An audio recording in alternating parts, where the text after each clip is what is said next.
Avis vascular center మన దేశంలోనే the best varicose vein hospital. Priya Chaudhary గారు నమస్తే అండి. నమస్తే తల్లి. జనరల్గా మాట్లాడుకుంటే సో విమెన్ గురించి, ఉమెన్ తన ఆరోగ్యం గురించి తాను పట్టించుకోరు. సో ఇంట్లో ఎవరైనా పిల్లలకు బాగాలేకపోతున్నావు, భర్తకు బాగాలేకపోతున్నావు, ఎక్కువ ఫోకస్ అంతా అటే ఉంటుంది.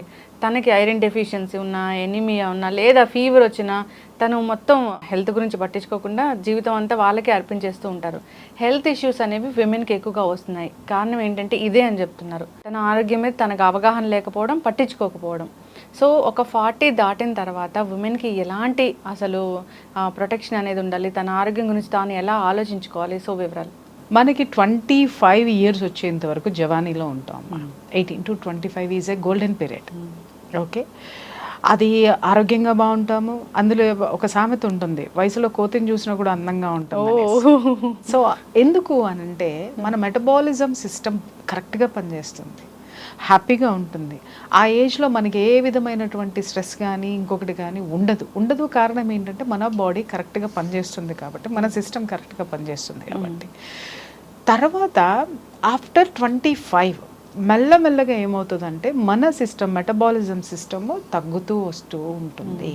అంటే ఏజ్ 25 వరకు కూడా ఎదిగేటటువంటి ఏజ్ అయితే 25 దగ్గర మనం నిలబడిపోతాం. అక్కడి నుంచి మనం దాన్ని నిలబెట్టుకునే ప్రయత్నం చేయాలి. మనం ఏం చేస్తామో అక్కడి నుంచి 25 తర్వాత నుంచి మనము ఫ్యామిలీ బర్డెన్స్ తీసుకోవడం, మ్యారేజ్ ఇష్యూస్ కానీ, ప్రొఫెషన్లో కానీ, ఇంకొకటి కానీ, బయట ఇంట్లో అన్నీ కూడా మన చుట్టుముట్టేస్తాయి. ఓకే, అందుకే చూడు, భగవంతుడు అప్పటి నుంచి 25 ఏళ్ళు నీకు ఆరోగ్యం ఇస్తాడు. నీ శరీరం, భగవంతుడు అంటే ఎవరో కాదు, దేహమే దేవాలయం, నీ శరీరమే నీకు భగవంతుడు.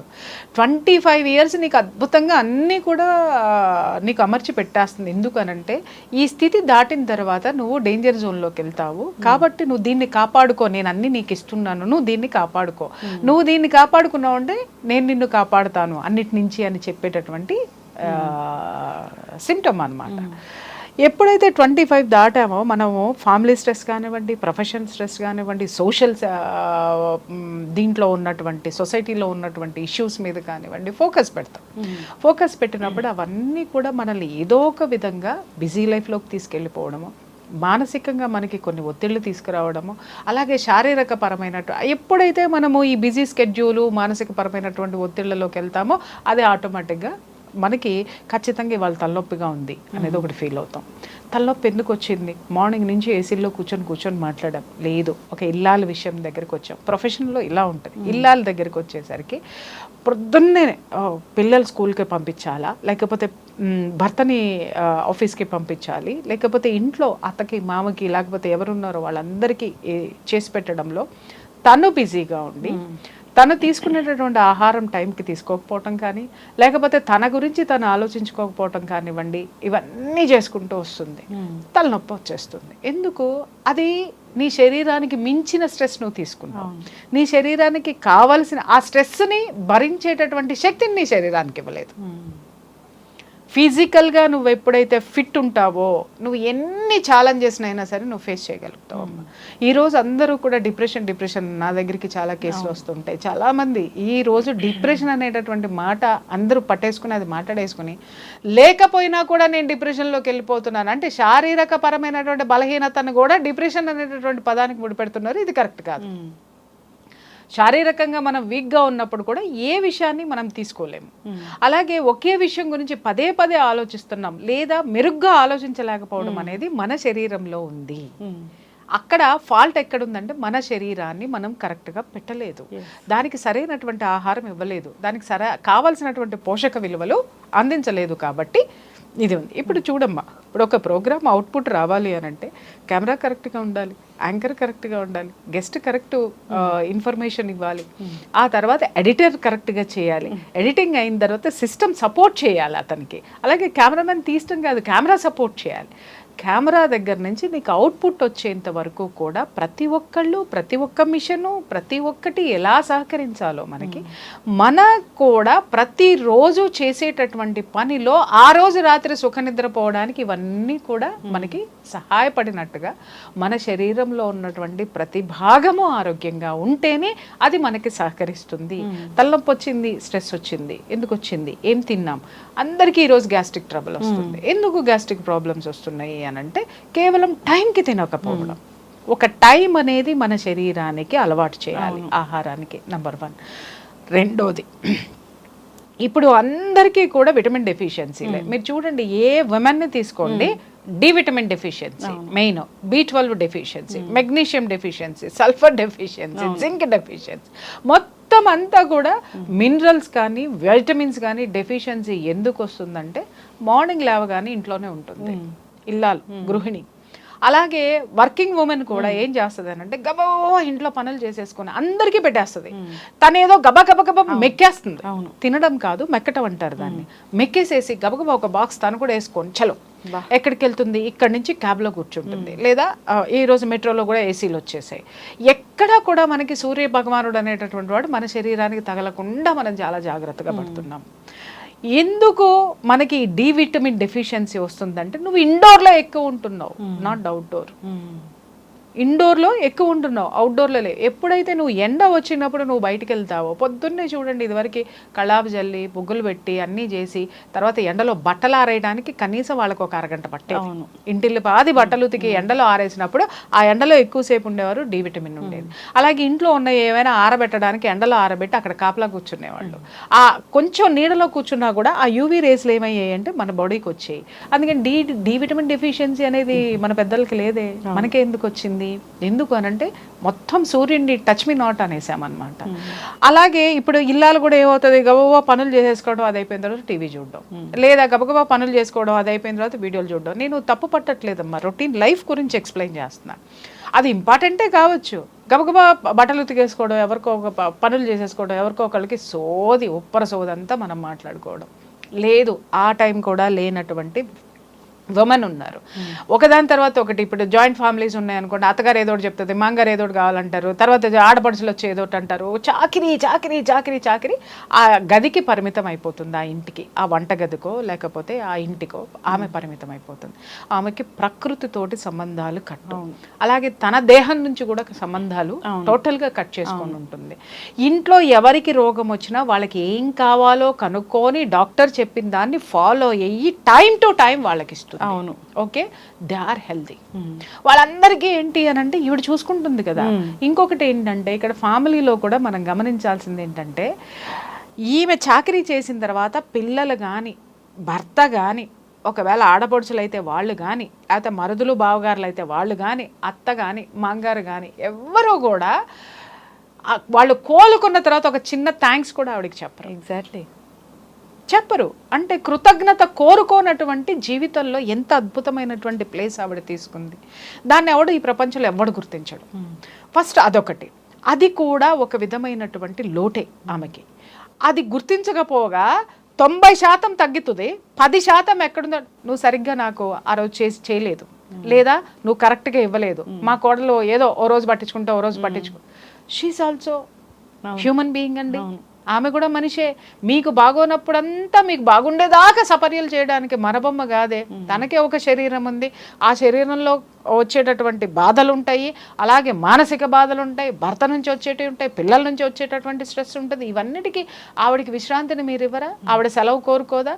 ఇప్పుడు మనకి వర్కింగ్ ఉమెన్కి కానీ వర్కింగ్ ప్లేస్లో మనకు ఒక రోజు సెలవు ఉంది, వారానికి ఒక సెలవు ఉంది. గృహిణికి ఏదమ్మా సెలవేది? అవును, లేదు. ఆ రోజు ఇంకా ఎక్స్ట్రా బర్డెన్ ఉంటుంది, ఎక్స్ట్రా వర్క్ ఉంటుంది. అది తీసి పక్కన పెడితే ఎవరికి ఏం కావాలో ఆ పోషక విలువలు ఇచ్చేసి ఆ శరీరాన్ని సిద్ధం చేసి మళ్ళీ వాళ్ళని ఈ ప్రపంచంలోకి తీసుకొచ్చేస్తుంది. చెయ్యడం వల్ల తను చేసేటటువంటి త్యాగాలు ఎలా ఉంటాయంటే, వీళ్ళకి చేసి చేసి చేసి వాళ్ళకి ఇస్తున్న దాంట్లో కనీసం కొంచెమన్నా ఆమె తీసుకుందాం తాగుదాం అనేటటువంటి, ఇప్పుడు ఒక జ్యూస్ వాళ్ళ ఇంట్లో వాళ్ళకి ఇస్తుంది అనుకుందాం అమ్మ, అది తిరిగి తను తాగాలనేటటువంటి ఉద్దేశం ఇది వాళ్ళకి, తనకి హ్యాపీ ఫీల్ అవుతుంది. ఇది వాళ్ళకి, ఆ ఉద్దేశంతో ఉంటది తను, ఇది వాళ్ళకి. అంటే వాట్ అబౌట్ యూ? నీకు సరే ఇలా త్యాగం చేసేస్తూ ఉంటుంది. అలాగే అర్ధరాత్రులు అపరాత్రులు అక్కడ ఇంట్లో ఎంతమంది పిల్లలు ఉన్నారో భర్త యొక్క టెన్షన్లో, అత్తమామల యొక్క టెన్షన్లో, ఈమె పుట్టింటి టెన్షన్లో, తర్వాత పిల్లల టెన్షన్లో అన్నీ కలిపి గ్రైండర్లో వేసి మిక్సీలో వేసి ఆవిడ శరీరంలో పోసేసుకుంటుంది. ఆవిడ తాగే జ్యూస్ అదే. ఇది శరీరం తట్టుకోవాలి అని అంటే నీ శరీరాన్ని నువ్వు సిద్ధంగా ఉంచావా, బలంగా ఉంచావా? నేను అడుగుతున్నా. సిద్ధంగా అంటే బలంగా ఉంచావా? నువ్వు నీ గురించి నువ్వు పట్టించుకోవటం లేదు. ఇంట్లో ఎవరికి వచ్చినా లేదా ఇంటిల్లి పాదికి వచ్చినా కూడా ఒక్క ఇల్లాలు సేవతోటి ఇల్లు మొత్తం కూడా ఆరోగ్యవంతం అవుతుంది. అదే ఇల్లాలు పడిపోతే చూడండి, భర్త ఆయన ఆఫీస్కి ఆయన వెళ్ళిపోతాడు, ఎందుకంటే ఆఫీస్కి వెళ్ళకపోతే డబ్బులు ఎట్టా వస్తాయని మాట్లాడతాడు. ఇంకొకటి, ఏ భర్త కూడా నా వారికి ఒంట్లో బాగలేదు అని చెప్పేసి అని సెలవు పెట్టుకుని ఉన్న భర్తలు ఎంత శాతం ఉన్నారు చెప్పమ్మా నువ్వు నాకు? అలాగే పిల్లలు, అరే జ్వరం వస్తే మా అమ్మ మా దగ్గర నుంచి కదలదు, హాస్పిటల్కి మోసుకెళ్తుంది, అక్కడికి మోసుకెళ్తుంది, ఇవాళ మా అమ్మకి బాగాలేదు, స్కూల్ నుంచి రాగానేనో లేకపోతే ఇంకొకటి మా అమ్మ దగ్గర కూర్చుందాం, మా అమ్మకి ఏం కావాలో ఇద్దాం, ఏం చేద్దాం అనేటటువంటి పిల్లల శాతం ఎంతమంది ఉందో చెప్పు. అలాగే అత్తమామలు కూడా అంతే, అరే మా కోడలకు బాగాలేదు, నాకు ఇంత చేస్తుంది కదా, తను బాగుంటేనే మేము బాగుంటాం, తనకి ఏదన్నా చేద్దామని ముందుకు వచ్చేటటువంటి అత్తమామల శాతం ఎంత ఉందో చెప్పు. సో తను ఏంటంటే సపరేట్ చేయబడిపోయి, అంటే తనకు తానే సపరేట్ అయిపోతూ ఉంటుంది. దానికి తోడు వీళ్ళు సపరేట్ చేయడంతో తను పూర్తిగా ఇగ్నోర్ అయిపోతుంది అనమాట. తనకి తాను ఇగ్నోర్ చేసుకుంటుంది, అలాగే ఇతరుల చేత కూడా తను విస్మరించబడుతుంది కరెక్ట్గా చెప్పాలంటే. దాంతో ఏమవుతుంది అని అంటే, ఇంకొక విషయం కూడా ఇక్కడ ఆడవాళ్ళు బాగా ఇక్కడ గుర్తుపెట్టుకోవాల్సింది ఏంటంటే, ₹1 దాద్దాము, అమ్మో ఖర్చు ఎక్కువైపోతుంది, అమ్మో ఖర్చు ఎక్కువైపోతుంది. అది వాళ్ళ విషయంలోనే చూస్తారు. ఏ పిల్లలకి భర్తకి పెట్టాల్సి వచ్చేస్తే కావాలంటే ఒంటి మీద ఇంటి మీద అన్నీ అమ్మేసేసి అయినా సరే వాళ్ళ కోసం త్యాగాలు చేస్తారు. కానీ ఒక చిన్న గ్లాసు జ్యూస్ తాగడానికి ₹10 లేదా ₹100 అమ్మో ఖర్చు అయిపోతున్నాయి అని మాట్లాడతారు. తర్వాత అలాగే ఏదైనా ఒక మంచి ఆహారం తినాలన్నా అమ్మో ఖర్చు అయిపోతుంది అనుకుంటారు. అలాగే ఎక్కడికన్నా వాళ్ళ మనసుకి ఒక స్వాంతన కోసము ఎక్కడైనా ఒక ఊరు ఫ్రెండ్స్తో కలిసి ఒక టూర్ వెళ్ళాలన్నా అమ్మో అన్ని డబ్బులా, అవి ఉంటే మా వాడికి ఫీజు కడతాం, అవి ఉంటే ఇంకొకటి చేస్తాం, అవి ఉంటే ఇంకొకటి చేస్తాం. ఇలా ప్రతి ఒక్క దానికి తనను తాను వెనకేసుకొని వచ్చేసరికి తన ఆరోగ్యం కూడా వెనకబడిపోయింది. సో ఇక్కడ గమనించాల్సింది ఏంటంటేనమ్మా, నువ్వు నీ కుటుంబాన్ని ఎంత ప్రేమిస్తున్నావో ఆ ప్రేమని నువ్వు జీవితాంతం నువ్వు ఇవ్వడం కోసము నువ్వు నీ శరీరాన్ని కూడా ప్రేమించాల్సిన అవసరం ఉంది, నీ ఆరోగ్యాన్ని ప్రేమించాల్సినటువంటి అవసరం ఉంది. కాబట్టి వాళ్ళకి ఏ సేవలైతే చేస్తున్నావో అది నీ శరీరానికి కూడా అవసరము. నిన్ను నువ్వు పట్టించుకో. టైం తీసిన తర్వాత ఎప్పుడో 3ంటికి తినడమో 4ంటికి తినడమో అట్లా టైం ఇక్కడి మన బాడీలో ఉన్నటువంటి బైలు జ్యూస్ అనేది ఒక టైంకి రిలీజ్ అవుతుంది. ఓకే, మనం తిన్నప్పుడు ఆ టైంకి రిలీజ్ అయ్యి దాన్ని అరిగించేసి చక్కగా లివర్ దాని నుంచి ఫంక్షన్ చేస్తుంది. ఏ బాడీలో ఏ అవయవానికి ఎంత ఇవ్వాలి అనేటటువంటి టైం చూసుకుంటుంది. నువ్వు కరెక్ట్గా మనకు ఆకలేస్తుందంటే అర్థం ఏంటి అని అంటే, నేను సిద్ధంగా ఉన్నాను, నువ్వు నాకు పెట్టేసాయి, నా పని నేను చేసుకుంటా, తర్వాత నీ పని నువ్వు చేసుకో అని అది గుర్తు చేస్తుంది. మన ఆకలేస్తుంది టైం లేదు, ఆకలేస్తుంది టైం లేదు అనేసి గబ గబ గబ గబ తినేస్తారు. ఆకలేస్తున్నా కూడా అలా తినకండి. చూడమ్మా, మనకి తిండి తినేటటువంటి టైం లేనటువంటి పనులు కూడా చేసి చివరికి నువ్వు మంచాన పడిన తర్వాత నువ్వు ఎవరి కోసం పనిచేసావో, ఏ సంపాదనతో పనిచేసావో ఆ సంపాదన అంతా నువ్వు నీ రోగానికి ఖర్చు పెట్టాలి. అలాగే నువ్వు చేసిన పని చేసిన చోట కానీ, నువ్వు చేసిన త్యాగాలు చేసినటువంటి నీ కుటుంబ సభ్యులు కానీ 1 రోజు 2 రోజులో 10 రోజుల్లో నీ పట్ల సానుభూతి చూపిస్తారు, కానీ నిరంతరము సానుభూతి అయితే చూపించరు. ఎందుకు అని అంటే they are very practical persons. తన గురించి you are emotional person. Okay, ఆ ఎమోషన్ బాండింగ్ నుంచి బయటికి రండి. ఇప్పుడు ప్రొఫెషన్లో ఉన్నటువంటి విమెన్ గురించి మాట్లాడుకుందాం. వీళ్ళకేంటి, బయటికి రాగానే టార్గెట్స్, బయటికి రాగానే విపరీతమైన ఒత్తిడి, ఆచమ్మ పోచమ్మ పనిలేందో పనికి మాలిందో ఏదో ఒకటి మనల్ని పించి చేస్తుంది. అంటే అదేదో గ్రేట్ అన్నట్టుగా మనం ఏదో ఎందుకు పనికి రానట్టుగా ఉండేసరికి మనలో ఎక్కడో ఒక అహం పైకి లేస్తుంది. అరే నన్ను ఇలా అవమానిస్తుందా, లేకపోతే వీడు నన్ను ఇలా అవమానిస్తాడా, వెదర్ మేల్ ఆర్ ఫీమేల్ అన్నమాట అనేసి మనం ఏం చేస్తాం, వీడికంటే నేను ఎత్తులో ఉండాలి, లేదా అందరి చేత నేను జేజేలు కొట్టించుకోవాలి, లేదా మా అందరిలో నేను పొగిడించుకోవాలి, నేను గొప్పగా ఉండాలి, నేను గొప్పగా బ్రతకాలి అనుకుంటారు. బ్రతకడం అంటే ఇవాళ ఎలా అయిపోయిందంటే, బ్రాండెడ్ బట్టలు వేసుకొని స్టైలిష్ కారుల్లో తిరిగేసి పబ్బుల్లో ఎంజాయ్ చేయటమో లేకపోతే ఇంకొకటి. It's not called life. నువ్వు ఆరోగ్యంగా ఉన్నావా లేదా, ఎగ్జాక్ట్లీ నువ్వు ఎవరి మీద ఆధారపడకుండా ఈ ప్రకృతి మీద ఆధారపడుతూ నీ మీద నువ్వు ఆధారపడుతూ అద్భుతంగా ఉన్నావా లేదా? ఇది లేని జీవితము నువ్వు ఏది సంపాదిస్తే నీ తర్వాత అందరూ మర్చిపోతారు. అవును. కానీ నువ్వు మొదటి నుంచి మర్చిపోయిన నీ శరీరమే నువ్వు చచ్చేదాకా ఉంటుంది, గుర్తుపెట్టుకో. మనం చచ్చేంత వరకు ఉండేది మన శరీరం మాత్రమే. ఎవరు నో అన్నా, ఎవరు మనల్ని గెంటేసినా, లేకపోతే విస్మరించినా, మనల్ని అవమానం చేసినా, ఏది చేసినా అన్నీ భరిస్తూ నీతో ఉండేది నీ శరీరమే. చూడండి, వర్కింగ్ ఉమెన్ అయినా సరే ఆఫీస్లో ఏదైనా జరగకూడదు జరిగింది అనుకున్నాం, ఫస్ట్ మాట్లాడేటటువంటిది ఏంటంటే ఇంట్లో వాళ్ళు. నేను ఆ రోజునే చెప్పా వెళ్ళొద్దని, ఇప్పుడు అని మాట్లాడతారు. లేదు అనంటే అబ్బో ఎగిరావుగా బాగా అయిందిలే అని మాట్లాడతారు. లేదు, అర్థం చేసుకునేటటువంటి కుటుంబ వ్యక్తులు ఉన్న శాతం చాలా తక్కువ. కొంతమంది నా దగ్గరికి వచ్చేటటువంటి, ఎందుకంటే నేను కౌన్సిలింగ్ చేస్తాను కాబట్టి, నెంబర్ ఆఫ్ లైఫ్స్ చూస్తాను కాబట్టి నేను అనలైజ్ చేయగలుగుతున్నాను. చాలామంది చెప్తారు, మేడం మొదట్లో బాగా సపోర్ట్ చేశారండి, రాను రాను నేను వాళ్ళ నుంచే విమర్శలు ఎదుర్కోవాల్సి వస్తుందంటే, మొదట్లో ఎందుకు సపోర్ట్ చేశారు? ఆ స్థితి ఆ రోజున సపోర్ట్ చేశారు, కానీ చివరికి రాను రాను నువ్వు బర్డెన్ అయిపోతున్నావు వాళ్ళకి. ఓకే, వాళ్ళకి అంటే అవసరానికి తగ్గట్టుగా వాళ్ళు నీతో ప్రవర్తిస్తున్నారు. అది నువ్వు గమనించాలి, అది నువ్వు తట్టుకోవాలి. ఎవడమ్మా ఈ లోకంలో ఎవడెవడికి సొంతమో? మన శరీరం మాత్రమే మనకి సొంతం. చచ్చేంత వరకు కూడా మనతో ఉంటుంది. ఇంకొకటి గుర్తుపెట్టుకోండి, ఈ శరీరం నుంచి మన ఆత్మ విడిపోయి వెళ్ళిపోయిన తర్వాత ఈ శరీరం నేను ఉండను అంటది, కుళ్ళిపోతుంది, ఇంకేమో అవుతుంది. నాకు అక్కర్లేదు, నువ్వు ఆత్మ వెళ్ళిపోయినటువంటి శరీరము ఈ భూమి మీద ఉండదు. నన్ను తగలబెట్టేయండి అంటది, లేదా నన్ను పూర్తి చేయండి అంటది, నన్ను కాల్ చేయండి అంటుంది. ఆ శరీరం మనతో పాటు వెళ్ళిపోతుంది. అంటే మనతో పాటే అది కూడా బూడిదై వేపరై మనతో వస్తుంది. అంటే మనం దీన్ని ఎంత గొప్పగా చూసుకోవాల్సినటువంటి అవసరం ఉంది. అందుకే మన పెద్దవాళ్ళు ప్రతి ఒక్క దీన్ని కూడా వాటిని ఏమంటారు, సామెతలను కూడా ఊరికనే చెప్పలేదు. దేహమేరా దేవాలయం. దేవాలయం అని ఎందుకన్నారు? అరే నీలోకి నువ్వు చూసుకో, నీలోనే ఒక గురువు కనిపిస్తాడు, నీలోనే ఒక సాహసవంతురాలు కనిపిస్తుంది, నీలోనే ఒక అద్భుతమైనటువంటి గృహిణి ఉంది, నీలో అద్భుతమైనటువంటి రాజకీయ నాయకురాలు, అది మొత్తం నీలో ఉంది. పరమాత్మ కూడా నీలో ఉన్నాడు. నువ్వు కూర్చొని చూసుకొని నీకు నువ్వు ఆలోచించుకుంటే అద్భుతమైనటువంటి విజన్ వస్తుంది. నువ్వు దీన్ని వదిలేసి నాకు హెల్త్ బాగుండట్లేదు అని గుళ్ళు గోపురాలు తిరిగితే ఏమొస్తుంది? వస్తుంది, వెళ్ళు, మనశ్శాంతి కోసం వెళ్ళు. కానీ నీ శరీరం తట్టుకోవడానికి నీ శరీరాన్ని కూడా నువ్వు ఎంత కొలుస్తున్నావో కొలవాలి. భగవంతుడికి ఇష్టమైనవి పెడితే భగవంతుడు వరం ఇస్తాడని మనం ఎలా అనుకుంటున్నావో, మన శరీరానికి అవసరమైనటువంటి ఆరోగ్యకరమైనటువంటి ఆహారాన్ని ఇస్తే మన శరీరం కూడా మనకు అన్ని వరాలు ఇస్తుంది. అది మర్చిపోవద్దు. ఇంట్లో వాళ్ళు కూడా మారాలి కదా. అమ్మ, ఒక్క విషయం ఇక్కడ చాలా మంది అడిగేటటువంటి ప్రశ్న, ఏమండి నేను ఇన్ని త్యాగాలు చేస్తున్నాను, ఇంత చేస్తున్నాను, మా ఇంట్లో వాళ్ళు మారాలి కదా అంటే, ఎందుకు మారుతారు లక్ష్మి? వాళ్ళు అలాగే ఉన్నారు. నువ్వు మారాలి, నువ్వు మారాలి. వాళ్ళ మార్పు కోసం నువ్వు చూసావంటే నీ తనం గడిచిపోతుంది. నువ్వు మారు. అరే వీళ్ళు ఇంతేరా భయ్, నేను ఎలా ఉండాలి, వీళ్ళని ఎదుర్కోవాలంటే నేను ఎలా ఉండాలి, లేదా వీళ్ళ నుంచి నేను బయటపడాలంటే నేను ఎలా ఉండాలి. అరే వీళ్ళు పట్టించుకోరు, రికగ్నైజేషన్ కోసం ఎప్పుడు ఉండద్దు. నేను అదే చెప్తున్నాను, నన్ను గుర్తించాలి, నేను ఇంత చేశాను, నేను అంత చేసా. అరే వాళ్ళది జస్ట్ నువ్వు మారి చూడు, వాళ్ళల్లో ఖచ్చితంగా మార్పు వస్తుంది.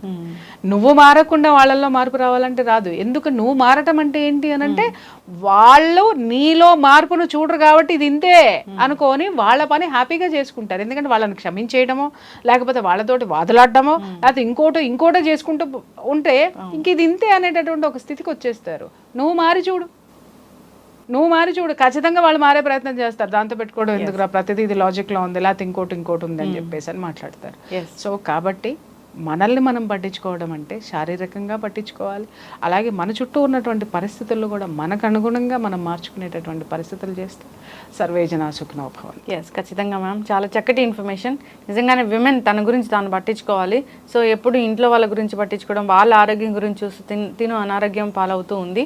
సో చాలా కేసెస్ మనం చూస్తూ ఉన్నాం. అన్ని రకాల డెఫిషియన్సీస్ వస్తూ ఉన్నాయి. 40 years దాటిందంటే తనకు అనేక రకాల అనారోగ్య సమస్యలు వెంటాడుతూ ఉన్నాయి. ఈవెన్ ఒక టెస్ట్ చేయించుకుందాం, ఒక పాప్ స్మియర్కి వెళ్దామన్నా వెళ్ళలేని పరిస్థితిలో ఉన్నారు ఉమెన్. నిజంగా వాళ్ళ గురించి వాళ్ళు ఆలోచించుకొని హెల్దీగా ఉండాలని కోరుకుందాం. తను హెల్దీగా ఉంటేనే ఫ్యామిలీ అంతా కూడా బాగుంటుంది. Thank you so much. Thank you.